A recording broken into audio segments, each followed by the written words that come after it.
এই যে আমার এবার পুরো রেডি ভাপা চিকেন। দেখো দেখতে কি সুন্দর লাগছে। এটাকে কিন্তু সব কিছু দিয়েই খাওয়া যায়। এই যে ভাত, আমি আজকে ভাত দিয়ে খাবো। ভাত রান্না হয়েছে, গরম গরম ভাতের সাথে কিন্তু এটা হেভি লাগে খেতে। এই যে ভাতের সাথে আজকে এটা আমি সার্ভ করছি, তোমরাও এটা খেয়ে দেখবে।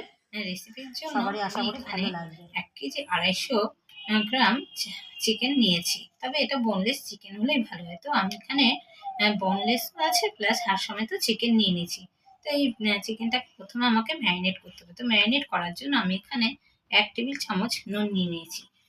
তার সাথে সাথে 1 টেবিল চামচ গোলমরিচ গুঁড়ো নিয়ে নিলাম। আর নিয়ে নিলাম হচ্ছে গন্ধরাজ লেবুর রস। আমি এটা 2 চামচের একটু বেশি দেবো, কেন আমার যেহেতু চিকেনের পরিমাণটাও বেশি আছে। তার সাথে দেব একটু সর্ষের তেল। তা সর্ষের তেলটা এখানে আমি পুরোটা রান্নাই সর্ষের তেল দিয়ে করব, তবে এটা আমি খুব একটা বেশি দেব না, 2 টেবিল চামচ দেব।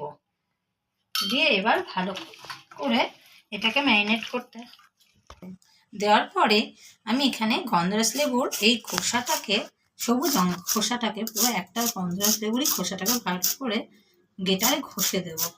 আর গেটারে ঘষার সময় আমাকে ভালো করে নজর রাখতে হবে যাতে এটা এই সাদা অংশটা না উঠে যায়।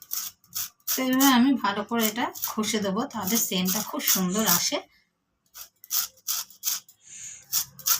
তো পুরো একটা লেবুরই আমি এখানে ঘষে দিচ্ছি। খোসাটাকে ভালো করে পুরোটাই আমি নিয়ে নিয়েছি, সবুজ অংশটা নেওয়ার পরে এবার আমি ম্যারিনেট করে রাখবো। ম্যারিনেট করে এটাকে আমি 10 মিনিটের জন্য ঢাকা দিয়ে রেখে দেব।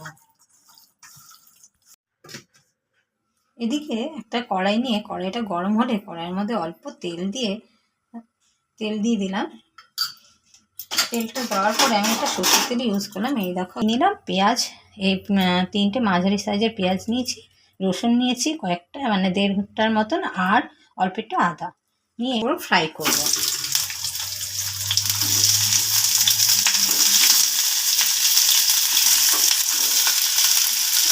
হালকা মিডিয়াম আছে এটাকে আমি ভেজে নেব। পেঁয়াজ আদা রসুনের যে কালারটা চেঞ্জ হবে তখন আমি কী করবো, গ্যাসটা কমিয়ে দেবো, গ্যাসটা অফ করে দেবো। অফ করে দিয়ে এটাকে একটু নাড়াচাড়া করবো, ঠান্ডা হওয়া পর্যন্ত অপেক্ষা করবো। বন্ধ করে দিয়েছি, কারণ কালারটা একটু চেঞ্জ হলে আমার এটা বেশি ভাজার দরকার নেই, নয়তো ওটা লাল হয়ে যাবে। তো সাদা সাদা থাকলেই হবে। আমি গ্যাস বন্ধ করে আমি জাস্ট একটু নাড়ছি, কাঁচা গন্ধটা যাতে চলে যায় তাহলেই হবে। আমি পেঁয়াজ রসুনের ওইটাকে ঠান্ডা করতে দিয়ে এখানে কি করলাম, এই চামচের এখানে সাদা সর্ষে আর কালো সর্ষে নিয়ে নিয়েছি 1.5 চামচের মতো, মানে 1 চামচ করে। আর এটা হচ্ছে মগজদানা নিয়েছি 1.5 চামচ, আর কাজু বাদাম নিয়েছি 2.5 চামচ, আর পোস্ত নিয়েছি 3 চামচ। তো এটাকে আমি ভালো করে পেস্ট করে নেব, শুকনোতেই পেস্ট করব।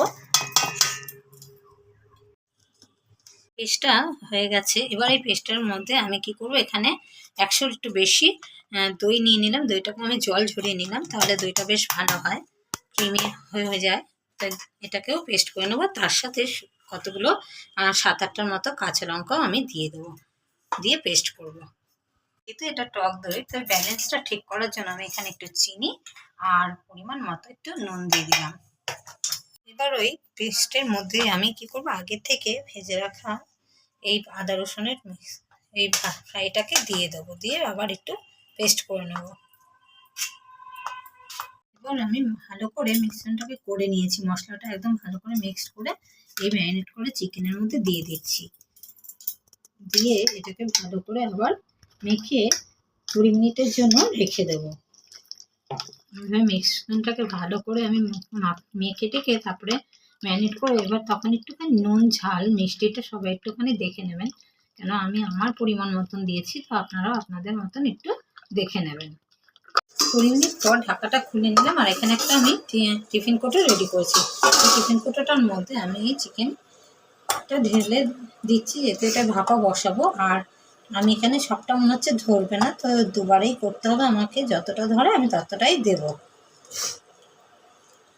থেকে 1 চামচের মতন আবার একটু তেল দিয়ে দিলাম, সর্ষের তেল, আর একটু ঘিও দিয়ে দিচ্ছি 1 চামচের মতন। আমি ওই এক চামচও না, তার থেকে একটু কম ঘি দিয়ে দিলাম। আপনারা চাইলে এখানে বাটারও অ্যাড করতে পারেন ঘিয়ের জায়গায়। আর তার সাথে আমি আবার কটা কাঁচা লঙ্কা চিড়ে উপর থেকে দিয়ে দিচ্ছি।